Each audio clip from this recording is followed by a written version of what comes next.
The first time I saw a human warship, I laughed. It looked like a flying scrap heap. Patchwork armor, exposed pipes, and an engine that screamed in a dozen different frequencies. The rest of the fleet found it hilarious, too. After all, we of the Valun Empire had perfected war. Our plasma lances cut through asteroids. Our nanite swarms could strip a ship to atoms in seconds. The humans. They'd been spacefaring for less than a century. Primitive. Predictable. Weak. That illusion shattered within minutes. We detected a barrage coming from their vessels. The weapon's trajectory didn't match plasma, railguns, or missiles. The impact signatures were wrong. My sensors insisted they were solid projectiles, dense, inert, non-guided masses hurled at relativistic speed. I snorted. Kinetic rods? What are they, cave dwellers? Then the first one hit.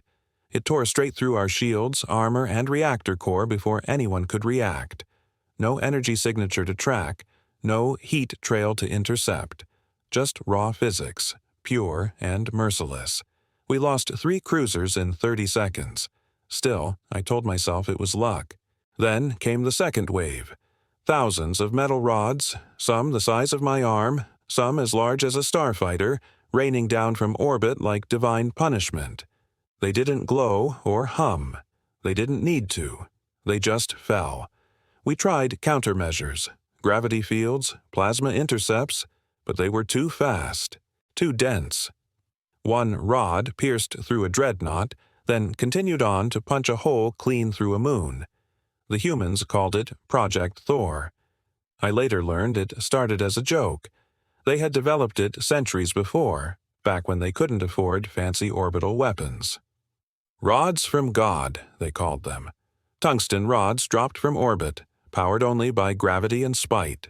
We had shielded ourselves from plasma, but not from sheer stupidity. And that's the thing about humans. They weaponize stupidity. If it's insane, inefficient, or completely nonsensical, they'll try it anyway. And, somehow, it works. Our fleets regrouped, learning from the disaster. The next time, we prepared specifically for kinetic weapons. Our shields were recalibrated, our hulls reinforced. We were ready. The humans switched tactics.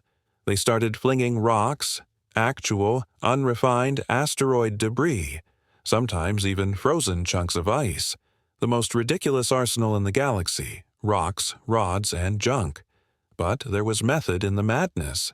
Our targeting systems couldn't distinguish between natural asteroid drift and human bombardment. We spent days firing at empty space while their junk tore through our fleet. I once saw a battleship taken out by a refrigerator. An actual refrigerator. We eventually cornered one of their captains, a grinning woman named Ortega. I demanded to know why humanity refused to use proper weapons. She just shrugged. Because proper weapons are expensive, she said, and physics is free. That was the moment I realized humanity's true weapon wasn't metal, or plasma, or even gravity. It was imagination. They didn't follow rules. They didn't believe in impossible. To them, if it works, it's smart. If it scares their enemies, it's genius. Our empire fell within a year. Some say it was the orbital strikes. Others say it was the fear, knowing that any moment something stupid could fall from the sky and obliterate you. But I know the truth. It wasn't the rods or rocks. It was the humans behind them. The ones laughing, tinkering, improvising while the rest of us tried to make sense of it. They don't fight like soldiers. They fight like artists, with chaos as their brush and destruction as their paint.